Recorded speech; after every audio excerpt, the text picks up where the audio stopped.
YouTubers, this is for Light TV blogger. Hope you guys are having an amazing day today. Today I'm going to be reviewing Ready to Love Season 5, Episode 8. Still in DC, Chocolate City, and this is the men's week, so the gentlemen, they start off the episode meeting with Nephew Tommy. Nephew Tommy tells them, hey, you guys are going to be introducing your exes to your prospective prospects of the women that you've been dating thus far. And the objective is your exes are supposed to kind of grill them to figure out who is really the best match for you. However, some of the exes understood the assignment and some of the exes did not understand the assignment. And then by the end of the week, of course, the gentlemen would deliberate and choose the lady that they feel is no longer ready to love. So the first one up is Cornelius with his ex. And so they show up at his townhome. His ex is there. She seems, very demure, very intelligent, very mature, just everything. And I'm just confused because I'm like, well, why didn't Cornelius stay with her? And so, they have a little bit of a debrief before Kamil gets there. And so then a few moments later, Kamil gets there and she's giving these weird facial expressions as usual. And, Cornelius's ex introduces herself and Kamil's in the confessional, like, why is his ex here? And blah, blah, blah, blah. And I'm like, oh, here we go. And so Kamil is going over like how she's had 3 engagements and how, because the question of celibacy came up and it would be something she would discuss with her partner and this and that. And, essentially how would she be ready to, be with Cornelius if it's a legit thing.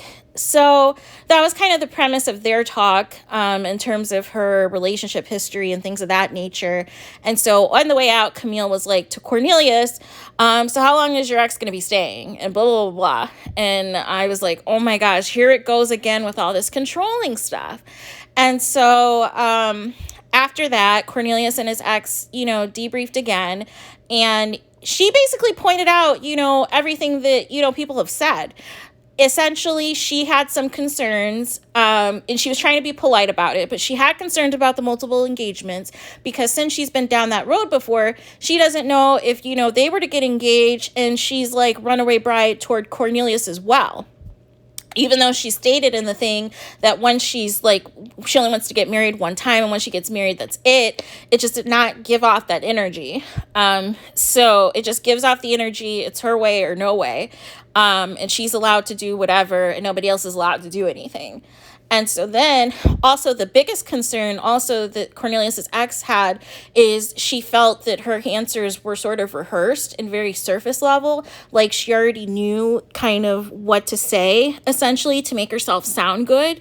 And she wanted to make sure Cornelius is paying attention to decipher what's genuine and what's fake about that from Kamil, because she could just be saying whatever type of game to just, stay on the show or to stay with Cornelius because Cornelius is her only option left. So she has no choice but to be on her best behavior.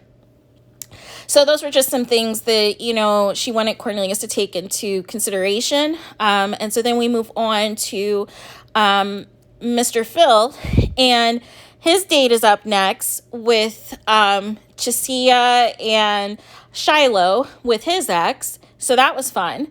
And it was interesting, the seating arrangement. I think part of it had to do with kind of how the table was set up. But essentially, Chisia was across from Phil's ex. And then Chisia was sitting, to the left of her was Shiloh. And then kind of off to the left of Shiloh was then Phil. And so, of course, it kind of just looked like Phil and Shiloh were in their own little world. And then Chisia was kind of just, the odd man out. And so while Chisia was answering some questions, she felt very bothered by the date overall. And I think she was more bothered because of how the seating arrangement went. But if that was me, I would have moved my chair next to Phil and, and had it so he was sitting in between us, and to see what was what. But that's just me. That's just how I roll. Like if, cause you're going to see me, you're going to notice, what we have going on. If that's how she really feels about Phil. And so as a result of that, since they could notice kind of the awkwardness and the timid energy that Chisia was giving, Shiloh took immediate advantage of that and just basically, it was basically her date. It was her one-on-one with Phil's ex to kind of get what she needed out of that. And then, of course, her and Phil are having their own little thing. And then Tashia was bothered. So, that essentially was kind of what happened with that, unfortunately. And so next, after the date with Phil, we then move forward to Mr. Frank, which was very interesting. So he has an ex who is Caucasian, which I guess I shouldn't be surprised about considering the industry that he is in. Being in the nightlife, you're going to run into all kinds of different people. So it did not surprise me one bit. What was hilarious to me was the code switching, was the immediate change up the second that the Caucasian ex appeared and he was all in this, well, how are you doing today? Like, it was like very professional, very corporate. I was like, what is going on? Like, it was so wild to me. I was like, what is Frank doing? And so then for him, the people who, were going to meet his ex were Sydney, who was the bombshell that came in late, as well as Moomin. And so they had a little key because they're all fire signs. So the Caucasian, she's Leo. I think Sydney, she is a Sagittarius, and I want to say Moomin is an Aries. So they're all like fire signs. And it's funny because Sydney, she has in her iPhone and her notes app, like these just list of questions, like a Rolodex, and she's just going off, one by one. And so the biggest thing, that his ex said was that, her issue with him is that he did not have time for her. He did not give her the attention that she wanted. So therefore, it didn't work. So I felt that was probably the most, important thing out of all of that, he's not one to give all of his all or give all of his attention, or it may start off that way, but then once you get into the thick of the relationship, maybe he starts to like disappear or something, was kind of what I got out of that. However, by the body language of Frank and his ex, I didn't necessarily think that they were actually over, that they kind of seemed like they were still like friends with benefits or something. But nonetheless, that was, interesting. And it was funny because I think what it is, while Frank is attracted to both women, I think he's sexually attracted to Sydney, but I think he vibes better with Moomin and her morals and her values and so forth. However, I don't know if I buy a lot of the guys on this season who are saying that they're going to value these women's who are choosing to be celibate, because they're saying the opposite in the confessional. They're like, well, I'm a sexual person and, I have to do this, this, and this. And so it's like, okay, well, why are you playing up like it's not an issue for you, in these women's faces? So I just don't buy it. And so the ex kind of couldn't decipher between Sydney and Moomin, who was a great fit because, they were just so different. And I don't know if she was trying to throw shade and say that they were different in terms of she wasn't expecting them to be black, or if, they were just different in that, they have two completely different personalities, two completely different lifestyles and beliefs. So therefore, it would be hard to kind of discern for Frank which one would be the better fit. But based off of, his lifestyle and everything else, I think Sydney actually would be the better fit for him compared to Moomin. It's nothing against Moomin at all. I just think he's still in that like party mode.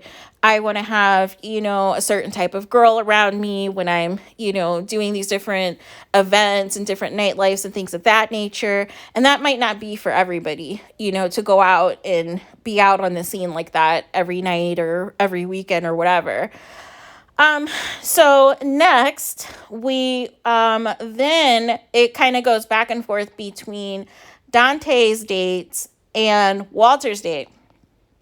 Walter's date kind of shocked me. I was not expecting his ex to roll up the way that she did. I don't know, those of you who've watched Flavor of Love, do you guys remember Safari? Or like, I cannot kid you not, this girl, she is like the splitting image of her. Like her whole personality, her whole aura, just completely reminded me of Safari, and I just couldn't unsee it. And then she had like the Coco from SWV, like the very long nails, and I was like, oh my gosh, like how do you, do your day to day with those long nails? But I will say that she had the women pegged for the most part in terms of what they were. And Sabrina was first up, and she was kind of like standoffish a little bit. And then her mood completely was, stank when Moomin got there. Like, as if it was supposed to just be, it just seemed like she was offended at first, that the ex was even there. And then she was further offended that, Moomin had the nerve to be there. And so almost shortly after, like literally when their food is there, Sabrina like makes up an excuse to leave. And I'm like, uh-oh. And so, because it's like Sabrina, she's like that one, she's like, I'm not crazy, I'm classy, I'm blah, blah, blah. And I'm like, those are usually the ones who have the issues. If you have to reiterate that you're not crazy, that usually means that you are, or that enough people have told you that they suspect that you are, just based off of past behavior. Because people who have class, people who are not crazy, they do not conduct themselves as people who are outwardly saying every 2 seconds, I'm classy, I'm not crazy. Like, if you have to keep reminding yourself and reinforcing that, that means you are. And so then after that, it was just Moomin and the ex and everything. And so it was weird because the ex asked about sex, and Moomin, of course, she's celibate. So she was like, well, I'm going to be celibate until marriage, until my wedding night. And so, Walter, of course, he's in the confessional, like, even though we talked about that, I have to have sex and blah, blah, blah, blah. And I'm like, oh no, here we go. Like, Moomin, please, can we just have something to where her and Cornelius can like sync together? Can we make it happen somehow? And so then we go over to the date with Dante and his ex, and Zadia and Shiloh were a part of that. And it was just awkward because Zadia, she reminds me so much of Kyra from last season, just in the looks department, but also how messy she is. For whatever reason, Zadia, she didn't like the fact that there were other people there. And instead of her kind of adapting, she kind of just came across completely wrong and completely like a mean girl and everything else. And the one thing I will say about Shiloh, I felt out of everybody, out of all the ladies, she was the most composed. She was the one who, really understood that this is her time to shine. She's going to ask the pertinent questions that she needs to ask from these gentlemen and from these exes to get a better picture of what's happening. And so I commend Shiloh because in that type of environment where you have some women who try to look to be messy or catty or what have you, and Shiloh was the moment. She was cool, calm, collected. She was doing her thing, and she was also making her presence known that, she's the one that you need to be paying attention to. So for that, she has all of my respect. Dante, however, did not like that Zadia was calling out his red flags and everything else, but if I'm Zadia, the first red flag is that he has 3 kids with 3 different women. Like, immediately, we should have went into that. Like how that dynamic goes when he's dating different women and everything else. So that would be the first red flag that you need to figure out, what's going on there before we assess anything else, if he's even ready to love, let alone that. So then we go back over to the date with Walter and Moomin and his ex. And, the vibe just seems pretty cool.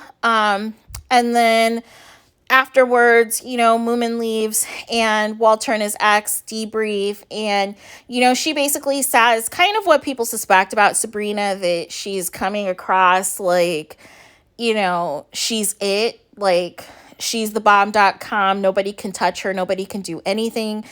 And it's kind of off-putting, and it's not, she's looking at it from a perspective like, oh, I'm the automatic draw because of, how I look or how I present myself or what I have going on. Whereas Moomin is very just genuine, very down to earth, very real and authentic with her beliefs and with how she conducts herself and everything else.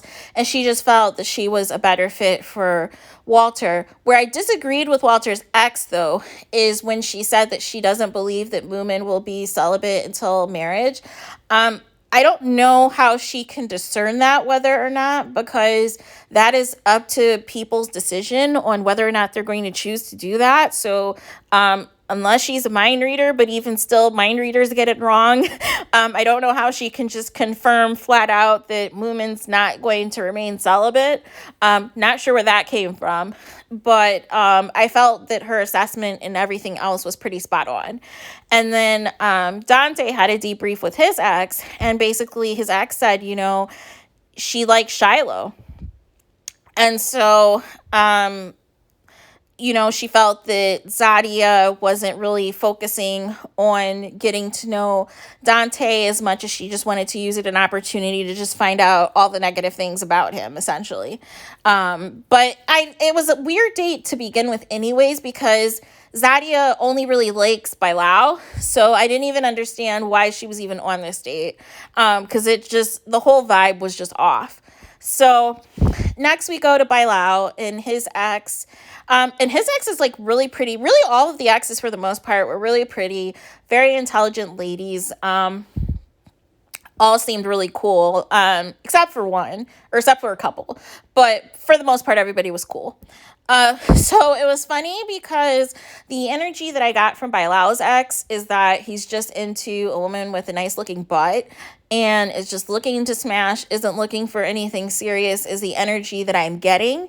And essentially when Kyra walks in, his ex kind of just, sees the situation as like, okay. But I kind of felt that her and Bailao had some tension, had some unresolved issues, because I felt like it was her opportunity to just kind of just go in and like, instead of her getting to know Kyra, it was kind of like, hey, I'm just going to use this opportunity to go in on Bailao. Like, he didn't cuddle with me. He didn't do X, Y, Z with me. And I was like, wow. So I was like, was this like foreplay for like later? Because you guys seem like you guys have unfinished business. Especially if Bailao is like not looking for anything serious, based off of the vibe that I got from his ex. Because it didn't really seem like, Zadia was there that long at all. Because it just seemed very superficial, like the whole conversation. And I think the ex picked up on that as well, in terms of, what is the depth of Zadia, essentially. So that was that. So then after all of that, then we had this random date with Phil and Sydney, and I actually think that they're cute, that they have a really cute connection. I don't understand dates at the gym though, or dates working out, because I'm like, you're hot and sweaty and everything else, and like if you're really like a gym rat, like you're there to really get your workout on. You're not really there to, just throw on some makeup, throw on a cute pair of workout clothes that accentuate your figure and just stare at somebody, like I don't know. I guess maybe I just look at that type of situation differently. So I'm not a workout date fan. But I felt that the connection that her and Phil had, was really cute. And it was just, you could just tell that like Sydney was like very giggly and everything else. And I could tell that Phil liked her, that he was like physically attracted to her. But I think, at this point in the process, like his number one connection is Shiloh. I don't think at this point anybody is topping his connection with Shiloh. And, I think that's where his head is at. But I think what happens is, all of the ladies just really seem to gravitate towards Phil. They just really like his energy. And I feel like he's the only one really in the cast who seems the most, willing to talk to everybody, willing not to discriminate against anybody or be standoffish to anybody. And I think that's why all of the ladies in their exit interviews have really said nice things about Phil. Like, nobody said anything bad about Phil. And that's why he was the popular guy with like the most dates the previous week. So, and I think that was just the vibe that Sydney got in terms of them having like a really good talk and everything. But I just think it was just too late in the process. I think Sydney should have really hit Phil up a lot sooner than, after she sees the craziness of what happened on the date with Frank and his ex. I think, she really should have talked to Phil from day one when she arrived at the pool party. So that was the end of the dates. Then Tommy gathers the men together, to do some deliberations for them to debrief on the dates and who they liked and who they didn't like. And so Walter, he said that, pretty much Moomin might be his number one now over Sabrina because his ex was able to point out some red flags about Sabrina that maybe he wasn't paying attention to because he was caught up in his attraction to her. So he said, Moomin might be his top now, or his 1A or 1B. Frank kind of sounded like he felt a certain way because he was getting grilled, but that's kind of a part of the process in terms of, trying to find out whether or not you're a fit. Then also there were questions about, who they felt they were the most connected with and who they felt was at their bottom. And so there were some concerns that a couple of the gentlemen pointed out regarding Zadia, and I thought Bilal would have picked up on it, that multiple men are, saying some red flags that Zadia has, but I think Bilal just knows that Zadia is his only connection at this point, so he doesn't care, is the vibe that I'm getting. It's kind of the same vibe that I'm getting from Cornelius. And so I thought for sure that Kamil was going to be in the bottom, because I thought the purpose of this show was that, all of these people were going to have multiple connections until they narrow it down as it gets closer to the end. But essentially, if somebody has one connection and they're not connecting with anybody else, I thought that was grounds for them to be eliminated, because, essentially their bottom two was Tashia and Sabrina. And so by that logic, Tashia's connection at that point was only Phil, because her other connection was Sean. He's, of course, eliminated. And then Sabrina, really her only connection is with Walter. So it's like, well, how come it's okay for them to be the bottom two, but it's not okay for Kamil to be in a bottom two when Cornelius is her only connection? I just don't think that that's fair. And I don't think that that's fair that the men are choosing not to say Kamil's name out of respect for Cornelius, because I feel like Cornelius is self-sabotaging by just saying he's all in with Kamil and that's it, or he's too scared to dump her. So therefore he's going to, intentionally just make it that it's only Kamil and nobody else. So, and I just don't like that, because I'm like, why are you still on the show? If this is just your connection and this is it, why are you still there? You and Kamil can explore your connection off camera if this is really what you're talking about. Because I don't know if you guys remember back, but Tyrone knew immediately, because he was talking to both Sabrina and Shiloh and trying to make a decision. And then once he made the decision that he was all in on Shiloh, he got eliminated too. And it's like, why aren't we giving that same energy to Cornelius and Kamil, that they are deliberately not trying to get to know other people? It seemed like in the beginning, there was some interest Cornelius had with Courtney. But then after Courtney left, essentially it's just been him and Kamil ever since, and that's great, but it's just so many red flags. And even nephew Tommy was trying to tell Cornelius, hey, these are red flags with Kamil, and he's like, do you see it? And Cornelius is like, well, yeah. And I'm like, oh my gosh, come on, dude. It's I would just respect it if you just came out and said, okay, well, I'm just going to stick with her because I think, this is going to be the best chance of me getting to the end versus getting involved and getting to know another woman who already has multiple connections with other people, is going to be a risk for him of potentially being eliminated in the event he's not the stronger connection. And with it being so late in the game, he just figures he'll just ride it out with Kamil and then maybe break up with her later after the show or something. I don't know. But I just felt away because I'm like, you should be with Moomin, dude, because Moomin's connections are a little sketch, and you and Moomin would be the perfect match. You guys both have similar values. You guys both have similar faiths. You guys both have the same demeanor, the same calm, cool personality. You guys are both attractive, striking people who would make amazing, amazing, amazing, couple. And I don't know. I just feel like Kamil got there first, and I feel as though there's rumors that Kamil and Moomin are cousins, so maybe that's why things weren't explored with Cornelius. But I'm just seeing no chemistry with Kamil at this point and Cornelius. Like, I just see nothing but just toxic and, overprotective, stalker, aggressive, it's just too much, and I'm just exhausted. And I get that at this point we're in season 5 and production wants to have certain people there a lot longer for ratings. They want to have like their type of Denise person who's, going to give you good TV. But it's like after some point you just get sick of it. And it's like, this is supposed to be a dating show, and we're seeing toxic behavior. We're seeing somebody who literally has so much control over a man that he's afraid to dump her. He's afraid at this point to get to know another woman out of fear of what the blowback's going to be with Kamil. And it's like, that's unhealthy, dude. That is completely unhealthy.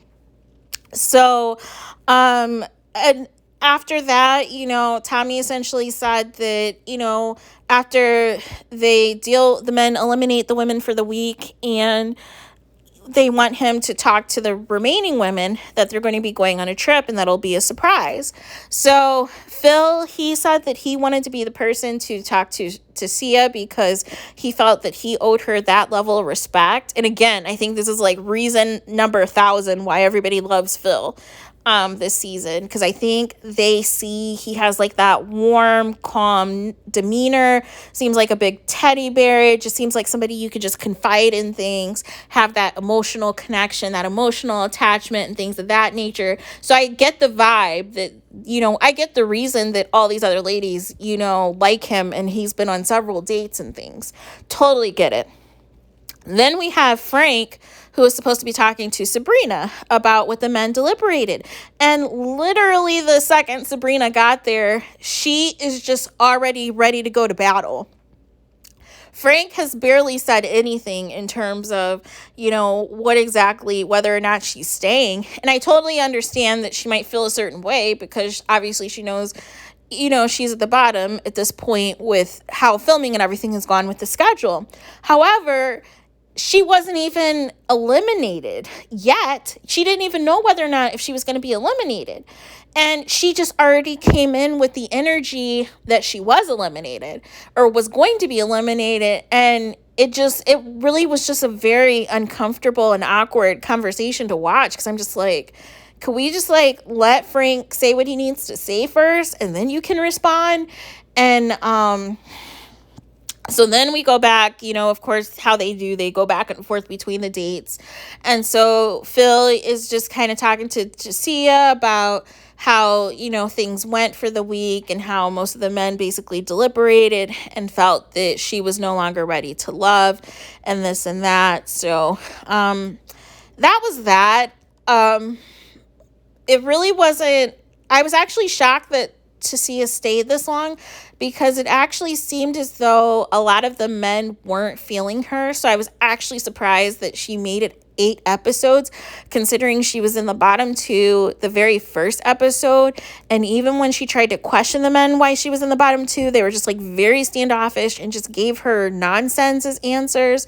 So, I mean, kudos to her, I guess, that she was able to still last this long. But I just really felt there really wasn't a genuine connection that she really had. Like, I felt like Phil and Sean were like nice to her. I don't want to say leading on, but I don't want to say that they were like all in on her either. So, but she was basically like at the bottom of their list, essentially. So, in terms of who they had the strongest connections with. So I felt it was only a matter of time before she was eliminated. What I am shocked is that they kept Sabrina because, Sabrina's going on like, I have to do all the work. I have to call all the guys. Nobody talks to me. My only connection is Walter, blah, blah, blah, blah, blah. And so I'm thinking to myself, okay, if you have to do all of this legwork to contact these people, and even when you contact them and they still don't call you back, like, I would respect it more if you self-eliminated, because they're telling you that even if you are initiating everything, they still don't want to fool with you. So that right there should tell you, what you should, what you need to know in that. And so she made this weird comment like, do I need to start dating the women? And I was like, oh my gosh, like, here we go. And it was just so she said that she'll try to do better or whatever. I don't believe her. I think it's Walter or bust, essentially. And that's that. So that was the end of the episode. Previews for next week look like a hot mess. It's our usual weekend getaway that happens every season, that Tommy, puts the group back together for like a little weekend get together. For a couple of days to see, if the couples who have the strongest connection are able to maintain those connections. And then also if there's any other connections that they need to cut off or any other connections that they need to explore, what have you. So I would imagine it's going to be a guy going home next week. However, from what I recall, I feel like there's still a uneven number of women. I still think there's 6 women and 5 guys, I want to say, because it's Moomin, Zadia, Kamil, also it is Sabrina, Sydney, and Aisha. So they still need to, whereas there's 5 men that's left, and Dante and Walter and Cornelius and then Phil and then Bailao. So I feel like they still need to eliminate another woman so that it's even. Aisha was not in the episode. Aisha said on social media that she had other engagements, but she felt confident in her connections that she didn't need to meet anyone's exes. So I was like, okay, sis, like, tell us how you really feel. So Aisha will be back next episode, and there's drama, unfortunately. And, Moomin has some drama with Walter in that he feels that she feels he's being manipulated by Sabrina, and she's using basically her physical attributes to lure him. However, there's nothing of substance that's shared between the two of them. And so Moomin's, of course, not going to be putting up with that type of stuff. And then also in the preview was Zadia and Aisha getting into it about the fact if somebody's in the bottom 2, whether or not they're going to fight for their connections or whatever. And so Aisha felt a certain kind of way and got really upset or whatever. And then, of course, Kamil is there just giving these weird faces. And it just feels like Zadia and Kamil, they're in this like weird alliance where they're just going to be mean girls and, try to instigate issues with the women. And it's just old and tired, because it was the issue a couple of weeks ago with Zadia and Sydney, like, don't call me girl. And Sydney was like, I just got here 2 seconds ago. I don't know your name. Like, why are we popping off? And I just don't see it, man. I just don't understand why Zadia and Kamil are so messy. Like, why are you so easily triggered? Why are you so easily bothered? Why does everything have to upset you like this? Like, can we just get along? So I don't know how next week is going to go. And once again, they pan the camera to Cornelius, who's just sitting there looking like a lost puppy, who looks embarrassed, who looks like he feels a certain way. Because even when Kamil doesn't say anything, her facial expressions say stuff because she has zero poker face. And I'm just like, Cornelius, dude, are you really going out like this? Are you really going to, go down with the ship on this Kamil thing? Because it's just exhausting. So that is the preview in a nutshell for next week. Um, so I'm ready for this season to be over, honestly. I don't know if they're renewed for next season, but this whole season has just been a big blah because there's just no connections. So it's like, really, the only connections is Phil and Shiloh. Like, I don't even trust Zadie and Bailah's connection because I just feel like it's all physical attraction. I don't feel there's anything of substance there. Because on most of the dates, they've talked about sex or talked about something, that was very superficial. And then Kamil and Cornelius, I don't see anything romantic between them. I just think at this point, they're just sticking by each other because they're each other's last options. But, in the Cornelius case, that's his fault. So that's kind of where I'm at on everybody. And, Dante, I just don't think he's looking for love. I really don't. Walter, no, because if he's still entertaining Sabrina, he's not looking for love.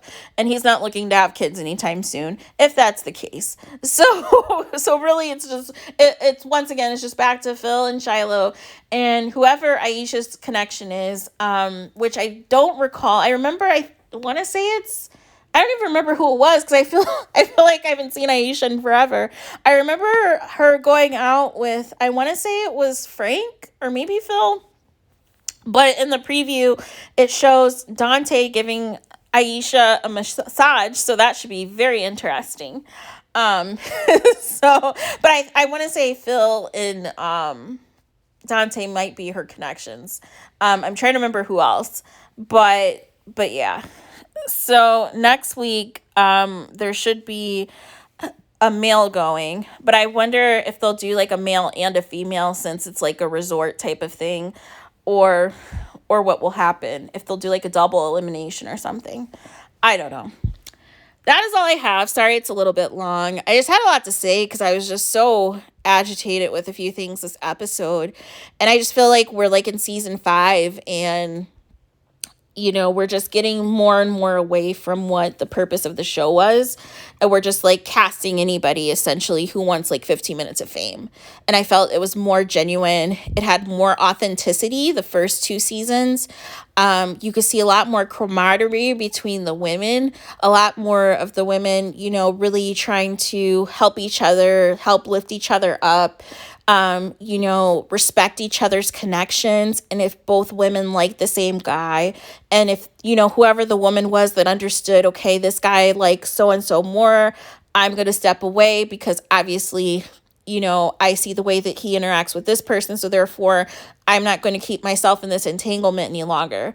Whereas now, these women are just arguing over the same people, and instead of comparing notes in terms of who has the actual real legitimate connection versus, somebody that they're just keeping around as backup to avoid a lot of the drama. And I feel this season in particular, like, I just don't feel the men are putting forth any effort, and they don't really have to because the women are doing the legwork. And I feel like in the earlier seasons, you really saw the men trying to make that effort with these ladies. But since most of the men that have been cast this season aren't really looking for love, there's no reason for them to, put forth any effort. And nobody's holding them accountable to do so. So it's like, so here we are. So those are all of my thoughts. Please do not forget to like, comment, and subscribe. And I will talk to you guys again very soon.